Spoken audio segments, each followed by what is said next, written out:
किसी ने बड़ी प्यारी ही बात कही है कि जीवन में हर एक का मदद करते चलिए, मुस्कुराते बांटते चलिए और आगे बढ़ते चलिए, क्योंकि अगर भगवान ने आपको इस लायक बनाया है कि आप किसी की मदद कर सकते हैं तो जरूर करिए, क्योंकि जो दूसरों की मदद करते हैं उनका घड़ा कभी भी खाली नहीं होता है। ये कहानी है गौतम बुद्ध के ज़माने की, जब वो अपने शिष्यों के साथ एक गांव से दूसरे गांव जाया करते थे और अपने शिष्यों को जीवन जीने का पाठ पढ़ाते थे। एक बार वो एक गांव से दूसरी गांव की तरफ जा रहे थे। रास्ते में बहुत गर्मी थी और वो काफ़ी दूर निकल भी आए थे, तो उन्हें प्यास लगी और वो थोड़ा थक भी गए थे, इसलिए उन्होंने थोड़ी देर एक पेड़ के नीचे विश्राम करने की सोची। वो अपने शिष्यों के साथ एक पेड़ के नीचे बैठ गए। थोड़ी देर के बाद उन्होंने अपने एक शिष्य को बोला कि बेटा 10 कदम दूर इस पेड़ से जाके जरा इस पेड़ के 2 चक्कर लगाओ। वो शिष्य गुरु की आज्ञा मानते हुए पेड़ के 2 चक्कर लगाकर वापस आ गया। तो गुरु जी ने पूछा, गौतम बुद्ध जी ने पूछा कि आपको कहीं ठंडी हवा महसूस हुई? तो हाँ, उन्होंने बोला कि उत्तर दिशा की तरफ मुझे ठंडी हवा आई। तो उन्होंने बोला बेटा उत्तर दिशा की तरफ तुम्हें पानी मिलेगा, तुम उत्तर दिशा की तरफ बर्तन लेके जाओ और हम सबके लिए पानी भर के लाओ। तो वो शिष्य थोड़ा सा हिचकिचाया और थोड़ा सा शॉक भी था कि ये क्या है कि ठंडी हवा जिधर से आ रही है उधर की तरफ जाना है। खैर वो गुरु की आज्ञा मानते हुए बर्तन लेकर उस दिशा की तरफ निकल गया। एंड आगे जाए जैसे ही वो पहुंचा, उसने देखा कि आगे एक पानी का तालाब था, लेकिन वो पानी का तालाब बहुत ही गंदा था।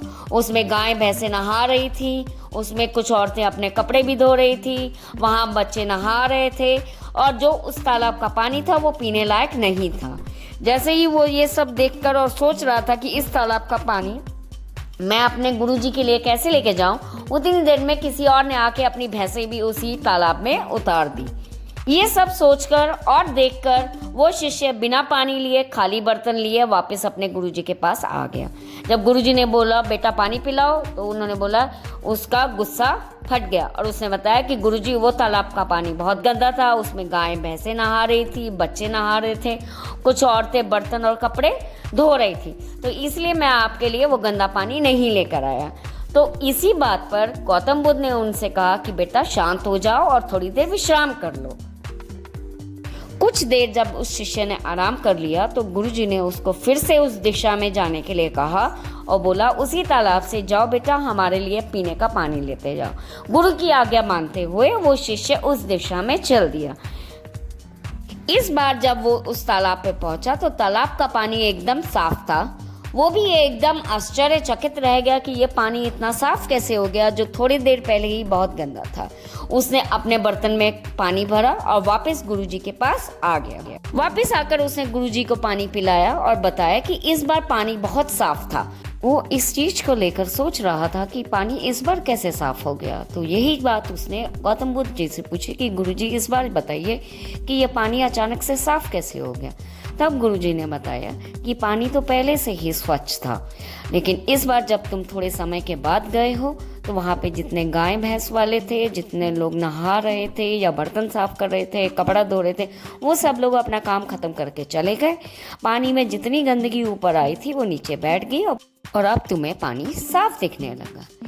फिर गौतम बुद्ध ने अपने शिष्य को ये भी बताया कि ये कहानी पानी के तालाब की नहीं थी, ये कहानी हमारे दिमाग की थी। कई बार हमारे मन में भी ऐसी नेगेटिव फीलिंग्स आ जाती हैं या इतना गुस्सा भर जाता है कि हमें लगता है कि जैसे अब हम इस सामने वाले को अच्छे से सुनाना है या सामने वाले ही गलत है या सामने वाले के ऊपर हमें बहुत गुस्सा आ रहा है। उस समय में आप उस इंसान से दूर हो जाइए। अपने मन में आई नेगेटिव फीलिंग्स को थोड़ा समय दीजिए। थोड़े समय के बाद आप देखेंगे कि आपके मन में जो नेगेटिव फीलिंग्स आई थी वो अपने आप सेटल डाउन हो जाएंगी पानी की गंदगी की तरह, और आपको फिर से सब कुछ अच्छा, पॉजिटिव और सुंदर दिखने लगेगा। आपको ये भी लगने लगेगा कि शायद आप ही गलत थे। सबसे अच्छा, जब भी आपके अंदर गलत ख्याल या नेगेटिव फीलिंग्स आए या किसी के प्रति गुस्सा आए तो अपने आप को थोड़ा वक्त दीजिए, हट जाइए वहाँ से, कोई भी एफर्ट मत लगाइए, बस खाली वक्त दीजिए। धीरे धीरे वो नेगेटिव फीलिंग्स हट जाएंगी। जब तालाब का गंदा पानी स्वच्छ हो सकता है तो हमारे अंदर की नेगेटिव फीलिंग्स भी साफ हो सकती हैं और पॉजिटिव फीलिंग दोबारा आ सकती हैं। छोटी सी कहानी है बट जीवन का बहुत बढ़िया लेसन सिखाती है कि हमेशा ज़िंदगी में कूल एंड काम रहिए। अगर आपके मन में कभी भी नेगेटिव फीलिंग्स आती हैं तो give yourself some time, थोड़ा सा टाइम दीजिए and everything will be alright. Be cool, be calm, do good and be good. Thank you. And if you liked my story, please do like, share, subscribe and hit the bell icon, please. I will be back with more motivational stories every day or maybe once or twice in a week. Thank you.